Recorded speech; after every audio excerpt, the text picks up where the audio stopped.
Now I would like to invite Mr. Elvis Angyiembe, who is the Director Global Compliance and Regional Compliance Officer and Corporate Counsel for Panasonic Avionics Corporation and ITC Global. Mr. Elvis is a U.S. attorney with 11 years experience, and he has achieved immense achievements in areas of Foreign Corrupt Practices Act, UK Bribery Act, White Collar Crime, U.S. Sanctions, Antitrust and Data Privacy. Recognized as finalist for Best Corporate Counsel, Up and Coming by Houston Business Journal, top-ranked oralist at Philip C. Jessup International Moot Court Competition Spring 2010. He's going to share his vision about managing the legal and compliance risk structure in South Asia. I guess I get to be the person standing between you and the award ceremony, so I'm going to try to be very brief and be very conscious about time. I'm very excited to be here today. This is actually the second time I'm speaking at the Berkeley event, and it's always a great opportunity to come in and try to contribute to the discussion. I think there's been a great discussion before. I've enjoyed a lot of the speakers, and maybe Mr. Robin or Ms. Alex kind of like touched upon some of the things that I'm going to be talking about, reputation and compliance, which is very important. So I'm probably not going to be telling you anything that you don't know, but again, I want to try to contribute to the discussion. My job really is, I would say, keeping people out of jail, right?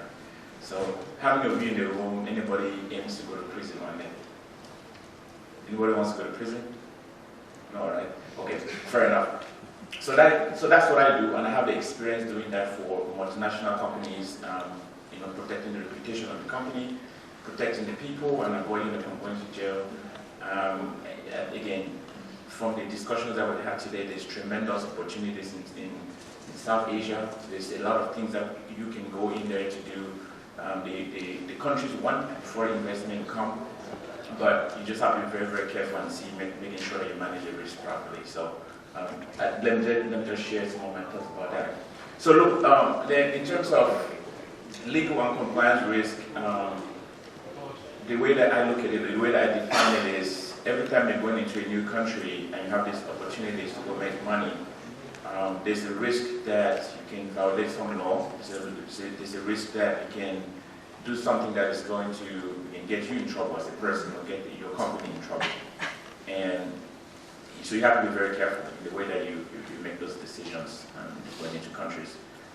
Unfortunately, again, there's no gainsaying that a lot of these countries in South Asia, if you look at Transparency International that puts out the Corruption Perception Index, a lot of these countries are very high up there.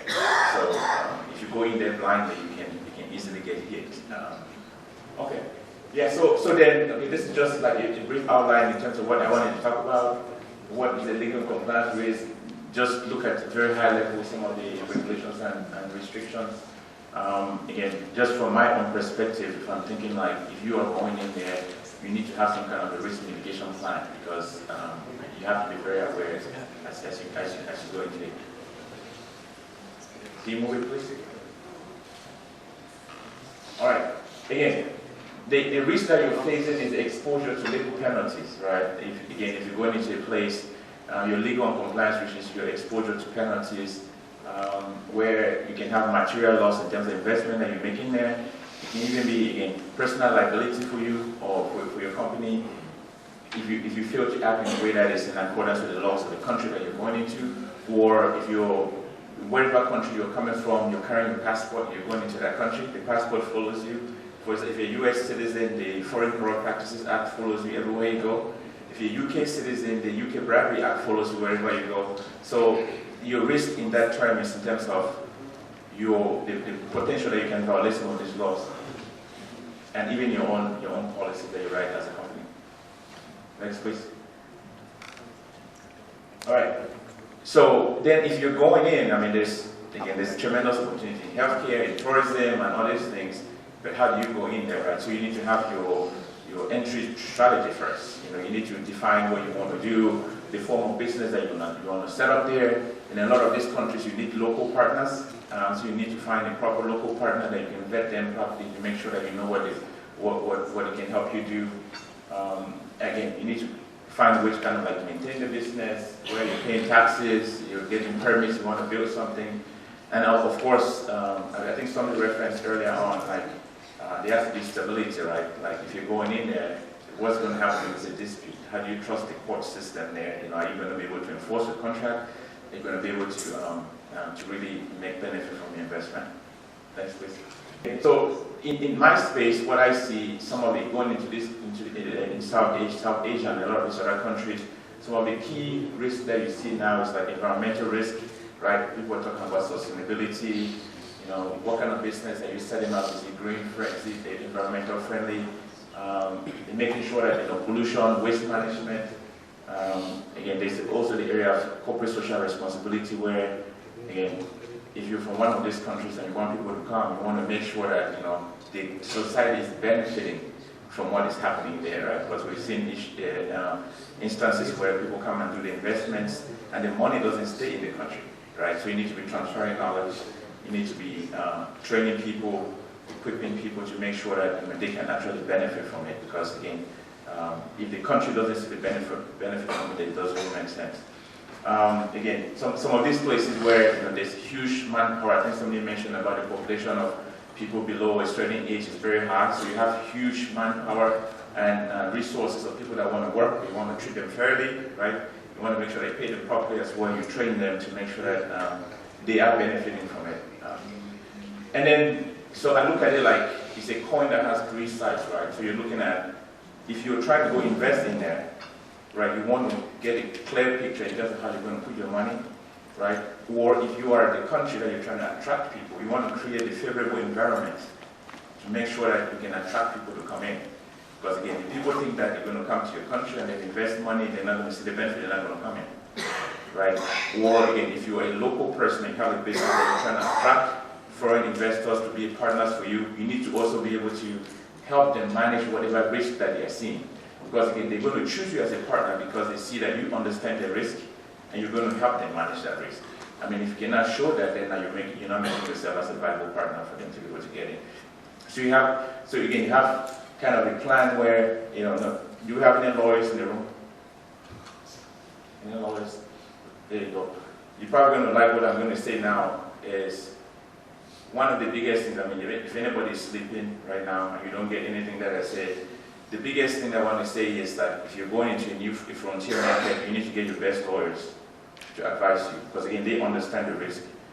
You can try to be penny wise, pound foolish, right? And say, okay, lawyers are expensive, I'm not going to spend money on them. But you get the best people on your side to make sure that they take you from the beginning, so you understand your risk profile and you can manage it properly, because you never know what's going to happen. You can say, okay, I don't want to spend the money, but guess what? Again, I've been at multinationals where they're paying combined penalties of close to $600 million because they failed to manage risk in some markets that they went into.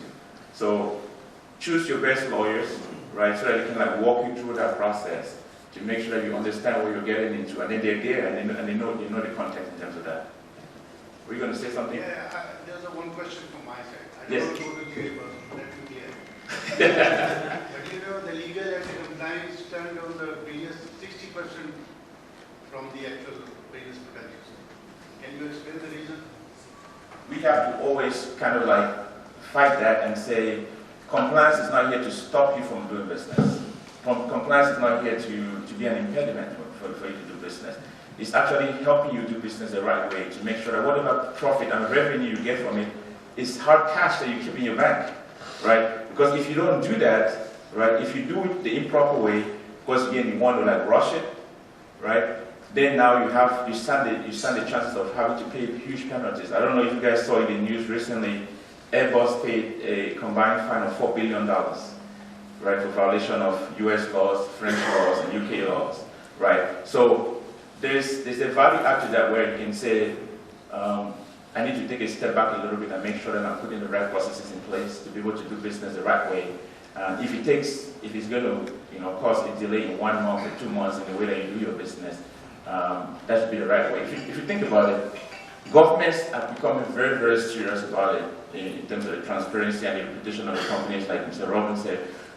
But it's just the right way to do business. It's just the right way. I mean, you've seen recently the UAE and India cooperating on enforcement of debtors, right? People who have borrowed money from the UAE and maybe went back to the India. Governments are cooperating now to make sure that they're finding those people. So it's just, again, it's just the right way to do business, where you see, to make sure that people are benefiting from these projects. Because if you have these tremendous opportunities in these countries and the locals are not benefiting from it, then it doesn't really make sense. I mean, apart from people, I mean, my joke in the beginning, apart from people going to jail, it's just, I mean, look, I'm very passionate about what I do, because I just see that, you know, it's just that's just how it is. It's a huge difference where you see in some of these places where, you know, we're talking about hospitals. You know, some people don't even have hospitals to go to, right? Because the money that was meant to build that hospital is sitting in somebody's bank account, in some offshore account, right? So, but if it means that it's going to make us pause a little bit to think about how we're doing it, it takes a little bit of time, but I think we're doing it in the interest of the society, in the interest of mankind. Okay? So, just going back to my slides here, you know, have a pre-entry strategy. Again, talk to your best lawyers to make sure that they kind of advise you. You have a risk mitigation plan to make sure that anything that you face, you can manage it. This is just some numbers that I got from Transparency International. They did a survey of a lot of the South Asian countries. The level of corruption in some of these departments, you know, this is what people think. Look at the police, look at government officials, look at the legislatures, the president, prime minister's office. So what this just shows you, like, the risk is very high, right? So don't go in there with your eyes closed, right? Because again, you are going to put yourself in a lot of trouble if you don't really be able to manage that. Is it possible to do business in these places without having to do corruption? I think it's absolutely possible. Right? All you have to do is say no. All you have to do is, you know, choose your partners carefully and make sure that, you know, you're getting the support from the government and all of those things. But again, all of these countries, right, they want business to come in, they want to grow, right? And you should be helping them fight some of the corruption and things that is in there, because again, at the end of the day, it's just the right way to do it. Maybe I have one more slide, and then, again, if we talk about FCPA enforcement, right, go to the next one. So if we talk about FCPA enforcement, so this is just some numbers in terms of countries in South Asia that where there's been like allegations of bribery and corruption, where companies have paid penalties, right?